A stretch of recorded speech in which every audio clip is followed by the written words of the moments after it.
हैदराबाद के police station में एक मंदिर का पुजारी अपनी भांजी के गायब होने की शिकायत दर्ज करवाता है।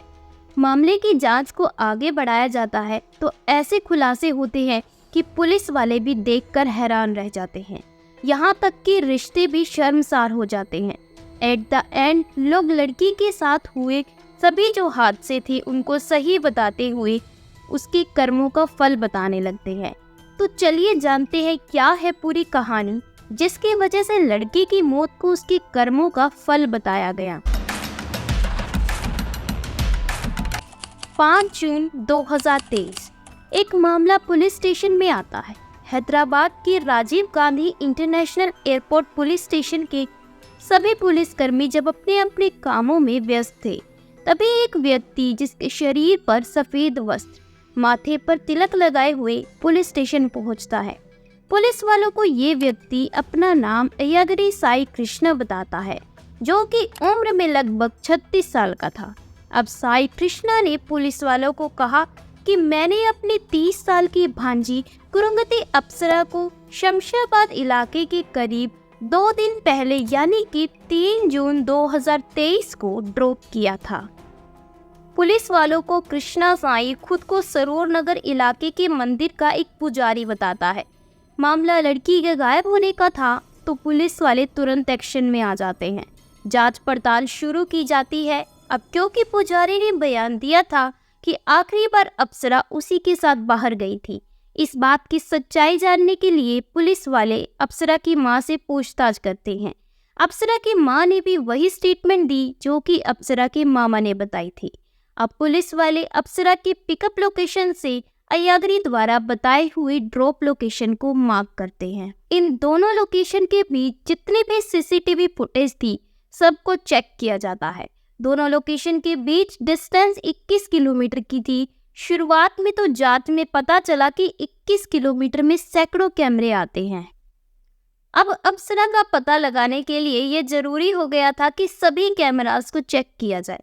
जांच की शुरुआत अप्सरा के घर के पास लगे कैमरा के सीसीटीवी फुटेज से की जाती है। उसमें अप्सरा अपने मामा के साथ जाती हुई दिखाई देती है।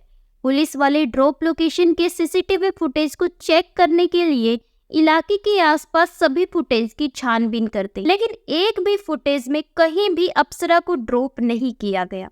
पुलिस वाले लोकेशन के आसपास भी कई जगह पूछताछ करते हैं, लेकिन कहीं भी अप्सरा की ड्रॉप की बात सामने नहीं आई। जब कहीं भी अप्सरा की जानकारी नहीं मिली तो वापस से पूछताछ के लिए मामा अय्यागिरी को बुलाया जाता है। दोबारा से पूछताछ के दौरान अय्यागिरी घबरा जाता है और दूसरी ड्रॉप लोकेशन के बारे में बताता है। अब क्योंकि अय्यागिरी अपने बयानों से बार बार बदल रहा था तो पुलिस वालों को उस पर शक होने लगा।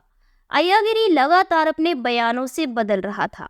जब पुलिस वाले अपने तरीके से पूछताछ करना शुरू करते हैं तब अय्यागिरी एक एक सच उगलना शुरू कर देता है और जो अय्यागिरी ने सच्चाई बताई उसे सुनकर वहां हर शख्स जो मौजूद था सबके पैरों के नीचे से जमीन खिसक गई।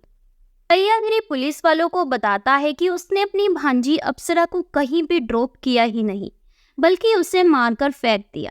दरअसल 3 जून की रात घूमने जाने के बहाने से भांजी अप्सरा को वो एक गाड़ी में बैठाता है, फिर वहां से शमशाबाद के बेहद ही करीब सुनसान से इलाके में एक पहाड़ी के ऊपर उसे ले जाता है।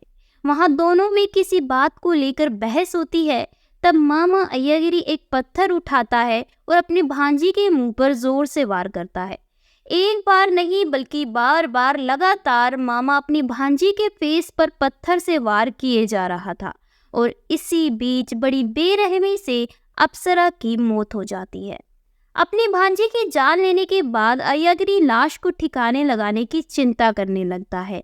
इसके लिए वो बॉडी को अच्छे तरीके से प्लास्टिक बैग में डालता है और उसे गाड़ी की डिग्गी में डालकर एक दूसरी जगह ले जाने की सोचता है जहां बॉडी को जलाया जा सके। इसी बीच वो एक सुनसान जगह देखता है जहां गाड़ी खड़ी कर लकड़ी को ढूंढने लगता है ताकि वो लाश को जला पाए, लेकिन उसे लाश को जलाने के लायक लकड़ियां मिलती ही नहीं। अब बॉडी को जलाने का वो अपना फैसला बदल देता है और किसी तरीके से बॉडी को ठिकाने लगाने की सोचता है। अब बॉडी को गाड़ी में रखकर घर के पास आ जाता है और गाड़ी पार्किंग में लगा देता है। काफी सोचने के बाद गाड़ी को लेकर वो मंदिर के पीछे जाता है, उस मंदिर के पीछे जहां वो बकायदा पुजारी के रूप में काम करता था। इस मंदिर के पीछे मंडल रेवेन्यू ऑफिसर का एक ऑफिस था, जहां एक बड़ा सा मेन हॉल था।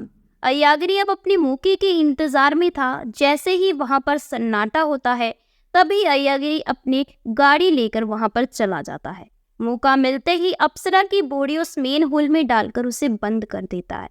यहाँ तक कि 2 ट्रक मिट्टी भी उस मेन होल के ऊपर डलवा देता है, ताकि उस तक कोई पहुंच ही ना पाए। अब नेक्स्ट डे अय्यागिरी नोटिस करता है कि मेन होल से स्मेल आ रही है। तभी उसने मिट्टी हटाकर वहां पहले उसे सीमेंटेड करवाया, उसके बाद मिट्टी से कवर कर दिया।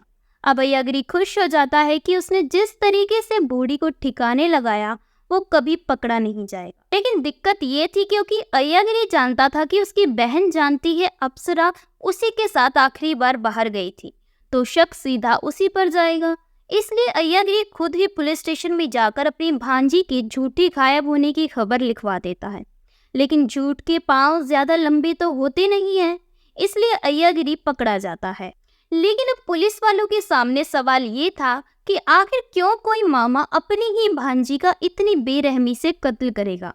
इसके लिए मामले की जांच के लिए अय्यागिरी से हत्या के कारण पूछा जाता है और सवाल किए जाते हैं। अब जो खुलासा हुआ इसे सुनकर आप चौंक जाएंगे। अय्यागिरी के अकॉर्डिंग अय्यागिरी और अप्सरा पिछले काफी समय से रिलेशनशिप में थे।